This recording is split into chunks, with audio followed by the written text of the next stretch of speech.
शिव महापुराण कथा का प्रारंभ कर रहे हैं। भगवान महर्षि वेद व्यास जी ने कथा का प्रारंभ किया तो भगवान शंकर जी की वंदना की और तो माता भवानी की वंदना करके भगवान गणेश जी को प्रणाम किया। एक श्लोक में 3 देवताओं की वंदना की और भगवान महर्षि वेद व्यास जी ने मैं असमर्थ हूं ऐसा भाव प्रकट किया। भगवान महादेव जी आपके महिमा कहने में मैं समर्थ नहीं, मैं असमर्थ हूं। आइए हम शिव महापुराण ग्रंथ में प्रवेश करते हैं। भगवान शिव जी को प्रणाम करेंगे, माता भवानी की वंदना करेंगे, भगवान गणेश जी की वंदना करेंगे और कथा का प्रारंभ होगा।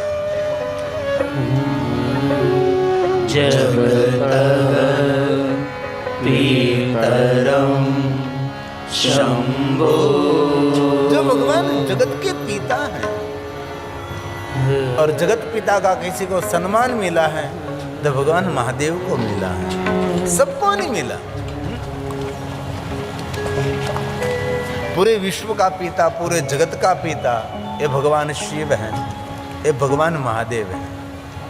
अन्य देवताओं को हमने कभी जगत पिता नहीं कहा। विश्व के पिता भगवान शिव हैं, इसलिए भगवान महर्षि वेद व्यास जी ने कहा जगत पितरम शंभु, हमारे सबके पिता भगवान महादेव हैं।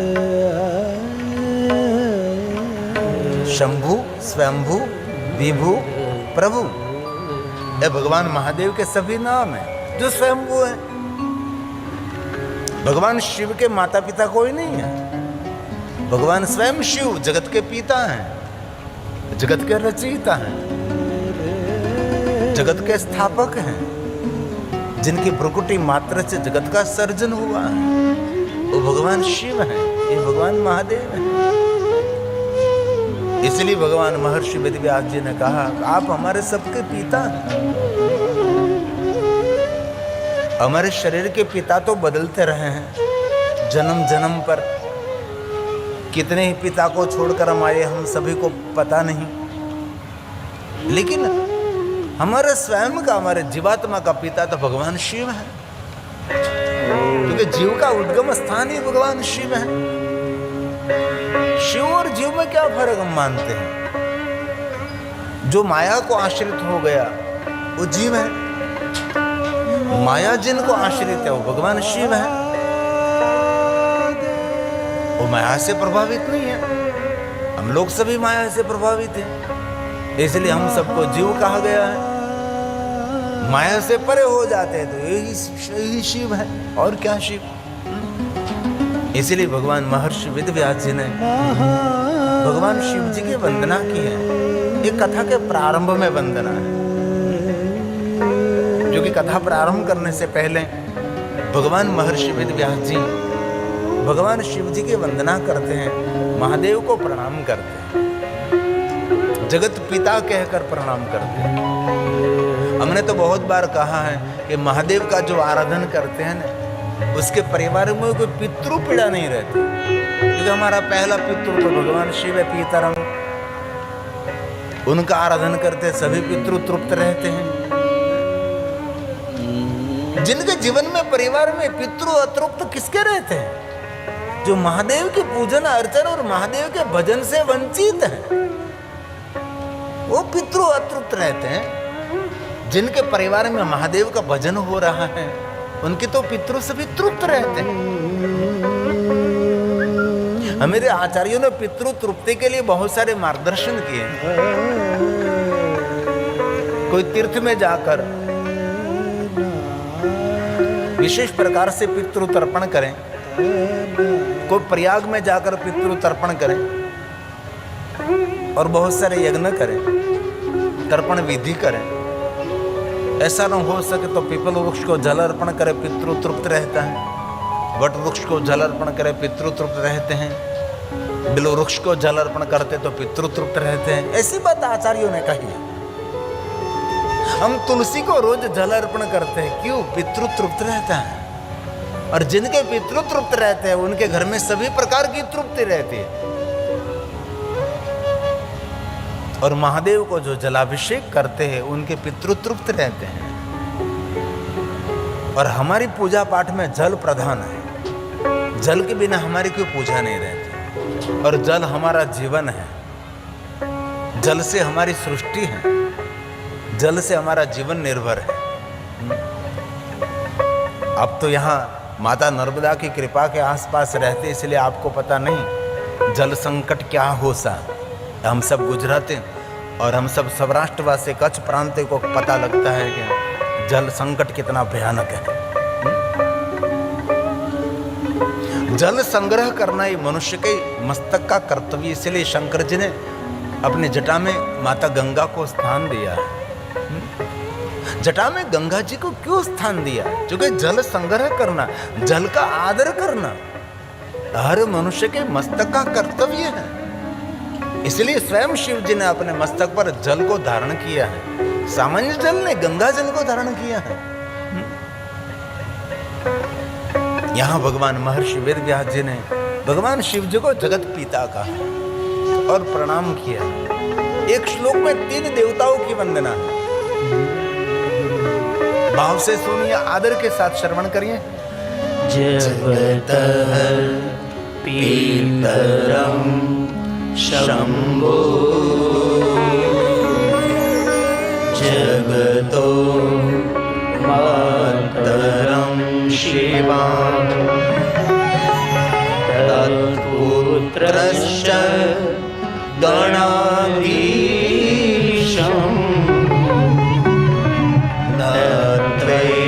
तद वर्णयामहे न त्वेतद वर्णयामहे। भगवान व्यास जी ने महादेव के सामने शरणागति का स्वीकार किया है कि भगवान महादेव जी, मैं आपकी महिमा गाने का प्रयास करता हूँ, मैं असमर्थ हूँ, मैं समर्थ नहीं हूँ। न त्वे तद वर्णयामहे असित गिरी समम स्यात् कज्जलम सिद्धु पात्रे। कौन गा सकता है, कौन कह सकता है? नान्तम देवा विजानन्ति। भगवान शिव की महिमा विश्व में कोई नहीं गा सकता, कौन कह सकता है? पुष्पदंत ने भी यही कहा, असित गिरी समं स्यात् कज्जलं सिद्धु पात्रे। 7 समुद्र लेकर उसकी शाही बनाई जाए, कल्पवृक्ष की डाली लेकर उसकी कलम बनाई जाए। ये पुष्पदंत ने गाया है।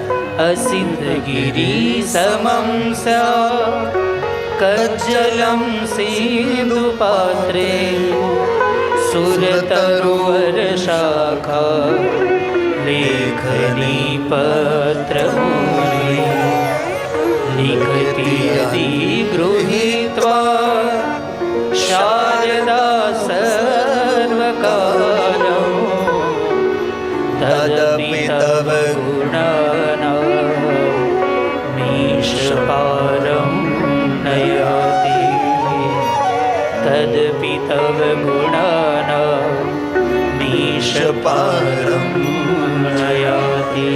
माँ शारदा स्वयं दिवस रात्रि लिखते रहे तो भी माँ शारदा जिनकी महिमा लिख नहीं सकती, ऐसे भगवान शिव है जिनकी महिमा सर्व से परे है, दिशा से पर, दिशा से पर, शब्दों से परे है, पुराण से परे है। तुम कैसे उसकी महिमा समझ सकते हैं जो पुष्पदंत ने गाया? और कोई कहे मैं महादेव का परम भक्त हूं और पुष्पदंत महाराज से परिचित नहीं है, तो उसको कैसे हम कह सके वो शिव जी का परम भक्त है? कि जितने महादेव के भक्त हैं सभी शिव भक्तों के सिर मुकुट तो पुष्पदंत महाराज है।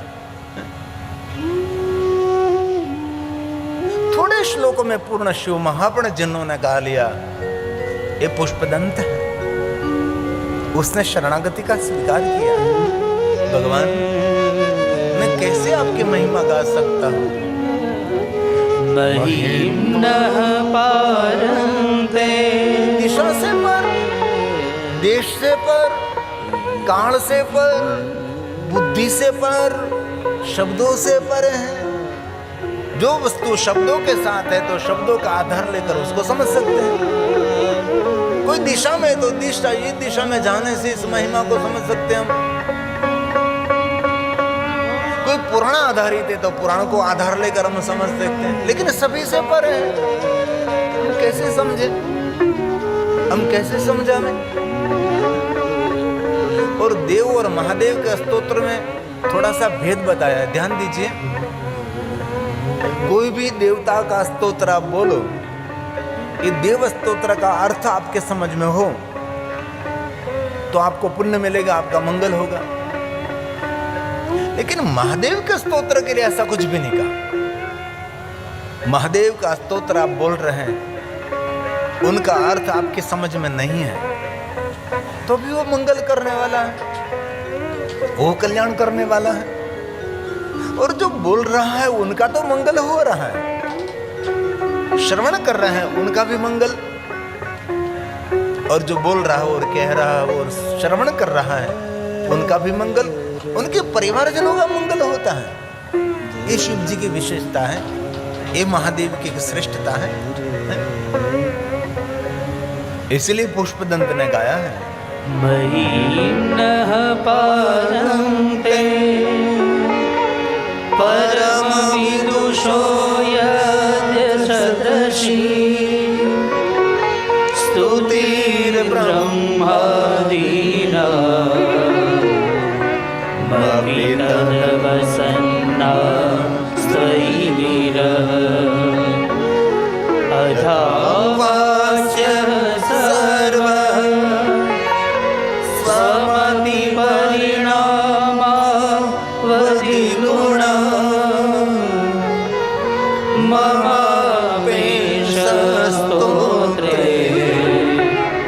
हरनिरपवाद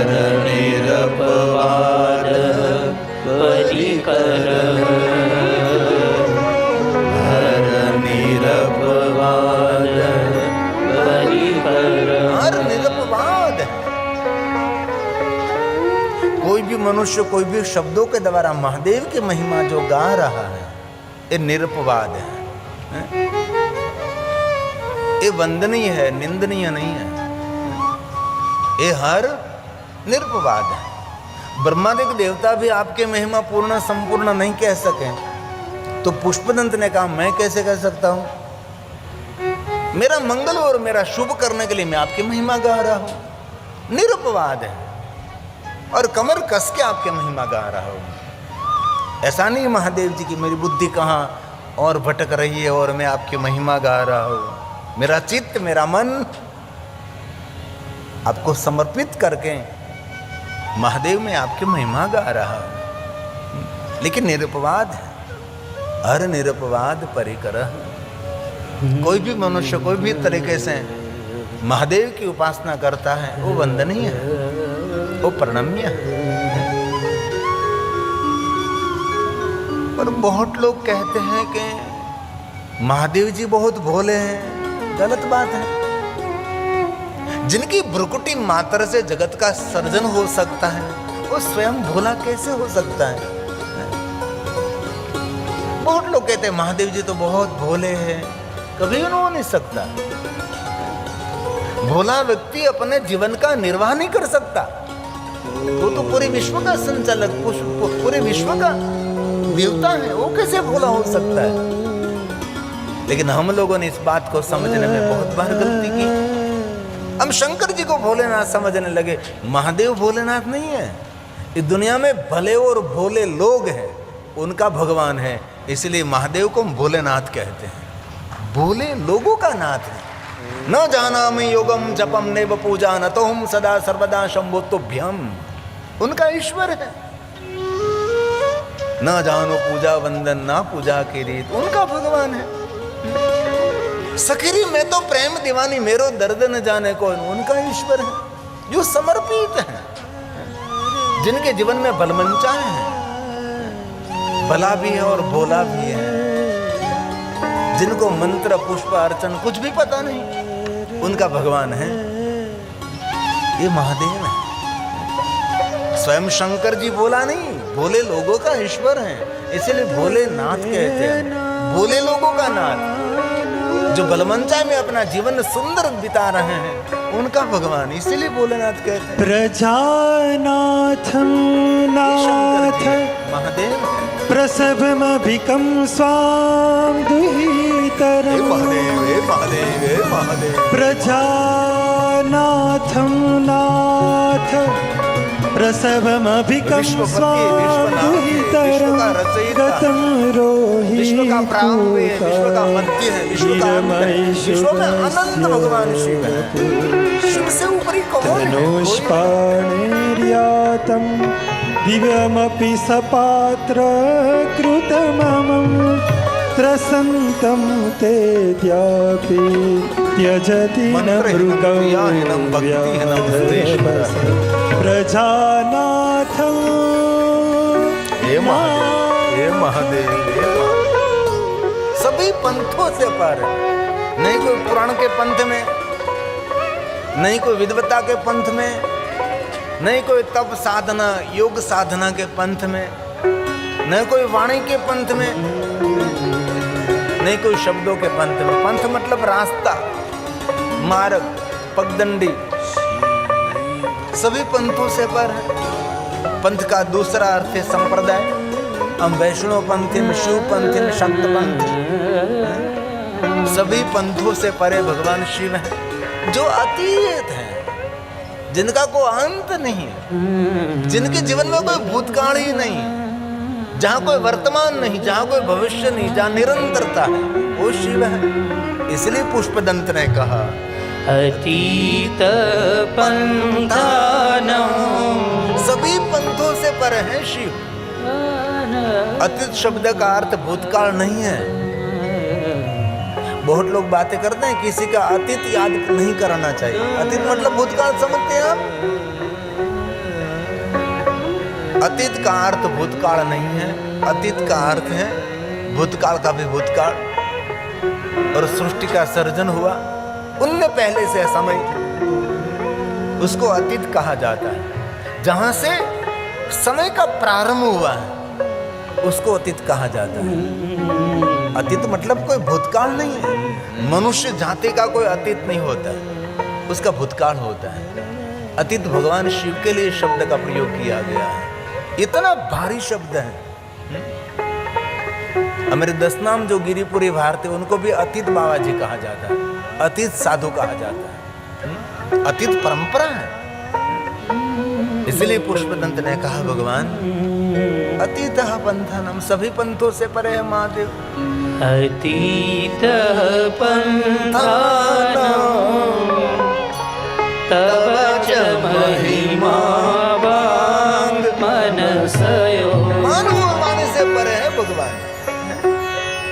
और जो इनमें परम शुभ भक्त है उनको पता है कि पुष्पदंत रचित स्तोत्र की कितनी महिमा है।